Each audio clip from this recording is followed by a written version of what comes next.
Լոռու մարզի Փամբակ համայնքում արդեն 2 ամիս է գործում է Լոռվաօրան հայկական մշակույթի, արվեստի և խոհարարության ժամանցային տունը։ Այստեղ ներկայացված են ապրանքներ ու ծառայություններ, որոնք համայնք այցելած զբոսաշրջիկներին առաջարկում են տեղի բնակիչները։ Մշակույթի տունը բացվել է Եվրամիության աջակցությամբ Լոռու և Տավուշի մարզերում իրականացվող աղքատության նվազեցում Հայաստանի մարզերում տուրիզմի ներդրման միջոցով ծրագրի շրջանակներում։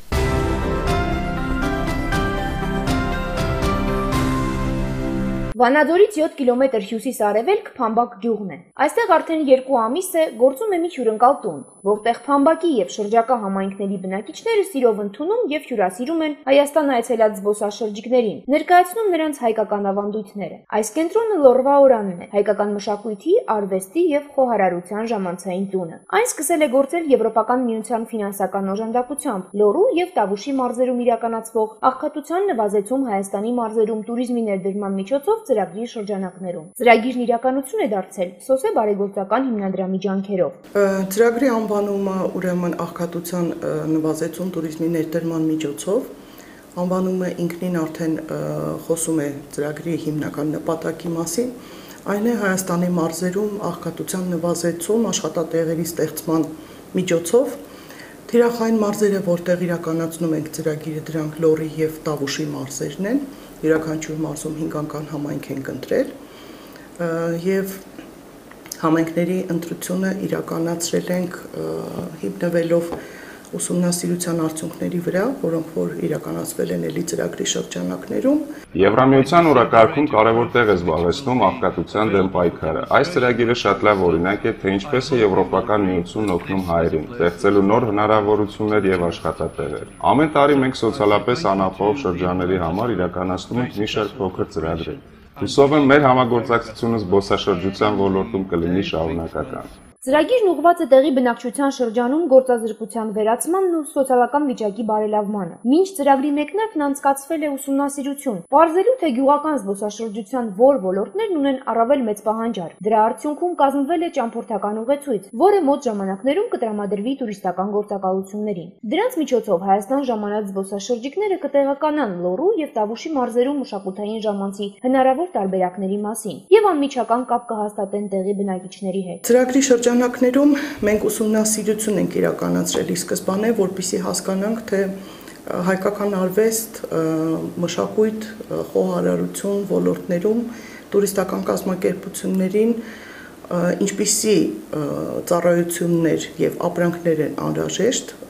որոնք որ կարող են տրամադրվել տեղի բնակիչների կողմից։ Եվ ուսումնասիրության արդյունքների հիման վրա մենք մշակել ենք ուղեցույցներ,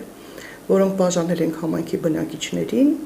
եւ այնուհետեւ յուրաքանչյուրը ընտրել է իր նախընտրած ոլորտը եւ իրականացվել են վերապատրաստման դասընթացներ։ Կենտրոնի բացմանը ներկա էր նաև Գերմանիայի զբոսաշրջության ոլորտի փորձագետ Ռեյներ Թիենելը, ով հիացած էր տեղի բնակիչների սրտաբացությամբ եւ բարությամբ, ու վստահ էր, որ զբոսաշրջության ներկայացված ուղղությունները կհետաքրքրեն ժամանակակից եվրոպացի զբոսաշրջիկներին։ Կենտրոնի հիմնական նպատակը, որ ստեղծվել է, դա այն է, որ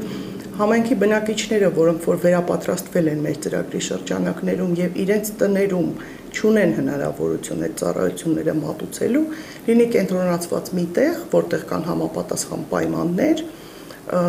եւ հնարավորություն կունենան իրենց նախընտրած ոլորտում մատուցել այն ծառայությունները, որոնք որ մատուցվում են կենտրոնի կողմից։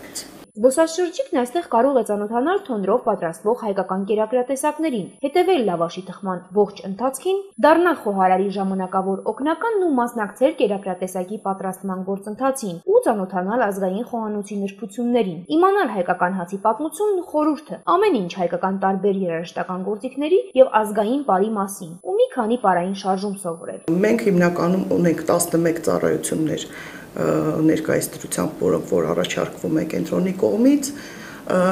ուրեմն այցելուները իրենք են ընտրում, որ ծառայությունն են իրենք ուզում տեսնել։ Եվ նախապես պատվիրում են եւ գալիս են մասնակցում են, տեսնում են այդ ծառայությունը։ Այնտեղ կարող են իրենք ընտրել, այնտեղ կարող են իրենք ճաշել, իրենք կարող են տեսնել հայկական հացի թխելու գործընթացը, անձամբ կարող են մասնակցել այդ գործընթացին, եթե ունեն ցանկություն, կարող են համտեսել հայկական լավաշը տարբեր գյուղական ուտեստների հետ, ինչպիսիք են, ասենք, գյուղական տնական պատրաստված թթուներ, բանրի տեսականի, ռեժան, որով որ հայտնի է Լորվա մարզը։ Ցանկացած ծառայության մեջ ամեն դեպքում մենք այսպիսի շեշտադրում ենք անում, սպეციფიკան Լորվա մարզն ենք դնում։ Այստեղ առաջարկվող ծառայությունները բազմազան են։ Ծրագրի կարևոր ձեռքբերումն այն է, որ Փամբակի եւ շրջակա համայնքների բնակիչները հնարավորություն են ստացել տեղում, առանց Երևան գալու, վաճառել իրենց ձեռքի աշխատանքները։ Ծրագրի շրջանակներում տեղի բնակիչները վերապատրաստվել են, որպեսզի նրանք կարողանան տրամադրել պահանջված ապրանքներն ու ծառայությունները։ Տեղի բնակիչները մասնակցել են նաեւ անգլերենի դասընթացների, ապահովելու նվազագույն շփումը զբոսաշրջիկների հետ։ Կարծում եմ, որ սա ճիշտ նախագիծ է։ Եվ ողջունել է այս նախագիծը, բնականաբար համով պտուղները կտա վերջում, բայց հավատով պիտի լցվենք, քանի որ մենք Լորվա ժողովուրդ առհասարակ միշտ մաքուր են ու պարզ են։ Այսօր ներկայացնում եմ իմ աշխատանքները գոբելեն, արդեն 10 տարուց ավել զբաղվում եմ այս աշխատանքով։ Այստեղ իր աշխատանքներն էր ներկայացնում նաև Հայաստանում միակ կին փայտագործը։ Ծրագիրը ինձ համար դուռ է բացում դեպի Եվրոպա։ Ծրագիրը նաև ինձ հնարավորություն է տվել լորին ես ինքս իմ աշխատանքներում լորին ներկայացնում եմ իմ փայտարվեստի մեջ, իսկ այսօր արդեն ինձ առանցին անկյուն է հատկացվել լորին փայտարվեստում, որը ինձ համար ահագին ոգևորիչ է, հետագա աշխատանքներից դրանք անպայման կանդրադառնան։ Այսօր նաև ես ներկայացնում եմ ոչ միայն լորու, այլև ասենք հայը ինչպես է հողը վարել իմ աշխատանքների մեջ եւ ինչպես է ձեթը ստացել, ասենք այդ արհեստները ներկայացնում եմ իմ արվեստի մեջ։ Մեր այցելության օրը Լորվա օրանը հյուրընկալել էր բրիտանացի զբոսաշրջիկների 14 հոգանոց խմբի։ Կազմակերպիչները համոզված են, որ առաջիկայում եւ տուրիստական ընկերություններն իրենց ծառայությունների մեջ ներառեն նաեւ կենտրոնի առաջարկները, Լորվա օրան այցելող զբոսաշրջիկների խմբերը այստեղ ավելի շատ կլինեն։